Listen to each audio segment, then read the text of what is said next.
Assalamualaikum warahmatullahi wabarakatuh. Salam Om Swastiastu, Namo Buddhaya, salam kebajikan bagi kita semua.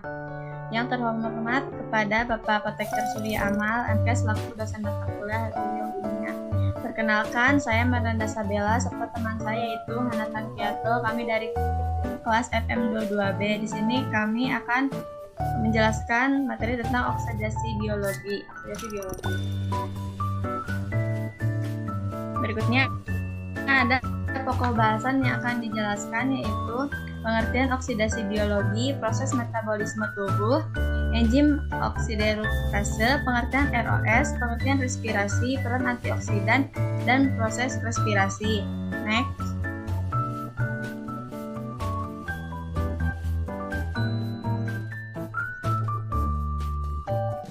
Oksidasi biologi. Oksidasi yang terjadi di dalam tubuh makhluk hidup dengan tujuan membebaskan energi yang nantinya dibutuhkan untuk kepentingan fisiologis makhluk hidup. Next.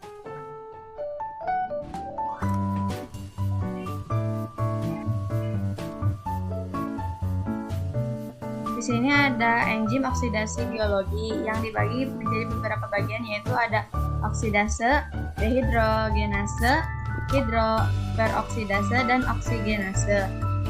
Next.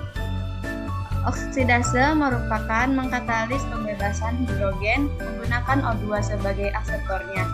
Sebagian mengandung FAD atau FNN sebagai gugus prostetik dan sebagian tidak mengandung flavin.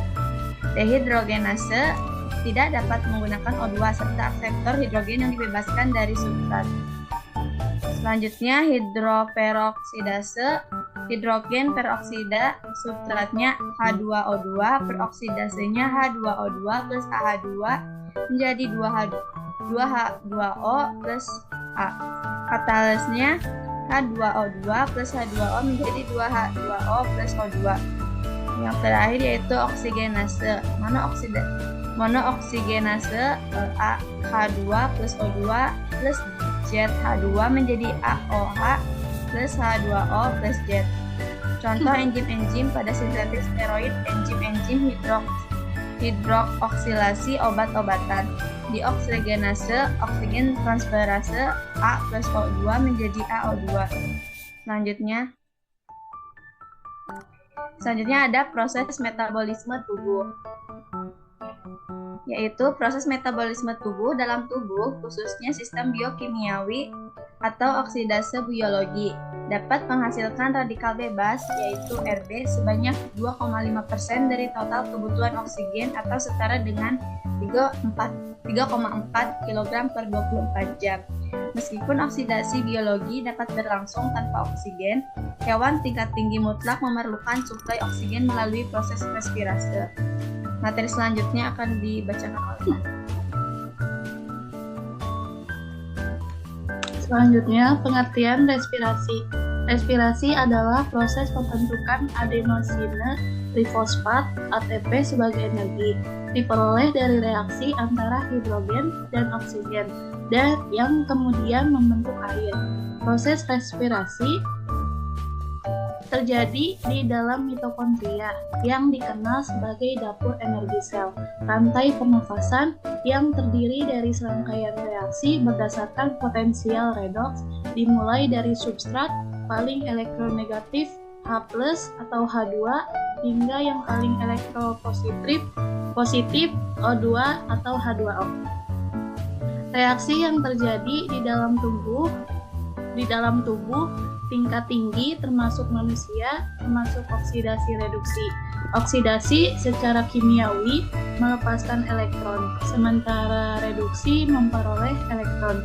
Enzim seperti dehidrogenase, hidroperoksidase, dan oksidase juga berperan dalam reaksi oksidase biologi sesuai kebutuhan tubuh.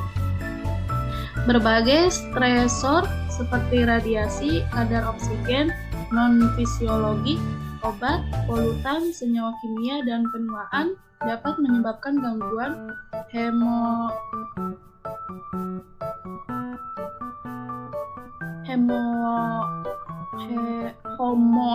homeostasis sel atau stimulasi terhadap pertumbuhan, pertahanan hidup, dan signaling sel.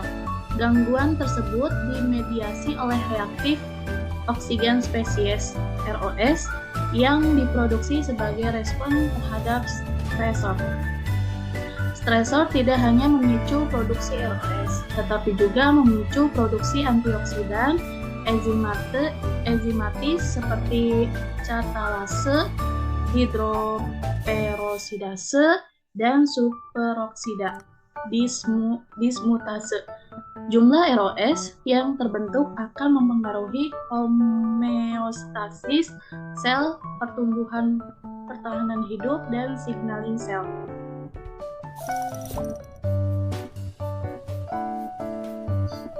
Pengertian ROS.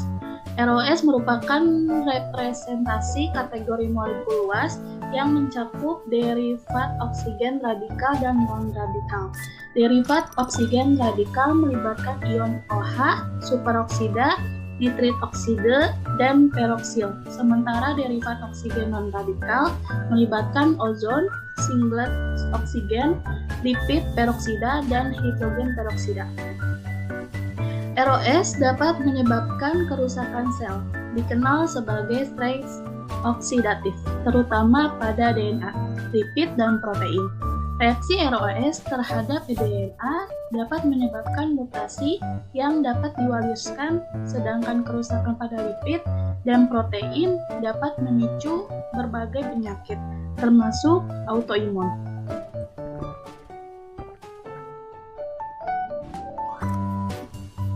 Selanjutnya ada peran antioksidan. Antioksidan dapat menstabilkan atau menonaktifkan radikal bebas. Sebelum antioksidan menghambat atau menunda oksidasi molekul lain dengan membatasi salah satunya, inisiasi atau penyebaran reaksi berantai oksidasi.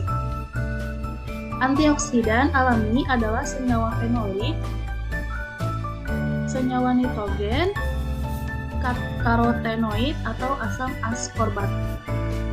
Selanjutnya akan dilanjutkan oleh moderator.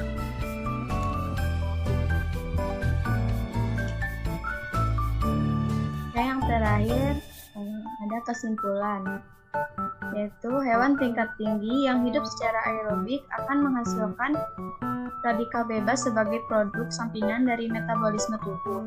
Sumber utama radikal bebas berasal dari reaksi oksidasi biologi, terutama dari fosforilasi oksidatif dalam mitokondria. Jika produksi radikal bebas meningkat atau produk antioksidan rendah, maka keseimbangan menuju prooksidan dapat menyebabkan stres oksidatif. Untuk menetralkan radikal bebas, tubuh menyediakan antioksidan baik yang bersifat enzimatis maupun non-enzimatis. Mungkin cukup sekian pemaparan materi dari kami. Mohon maaf apabila ada kata yang kurang berkenan. Terima kasih. Saya Marnda Sabella dan Hanata Kiatul izin menutup presentasi kali ini. Wassalamualaikum warahmatullahi wabarakatuh.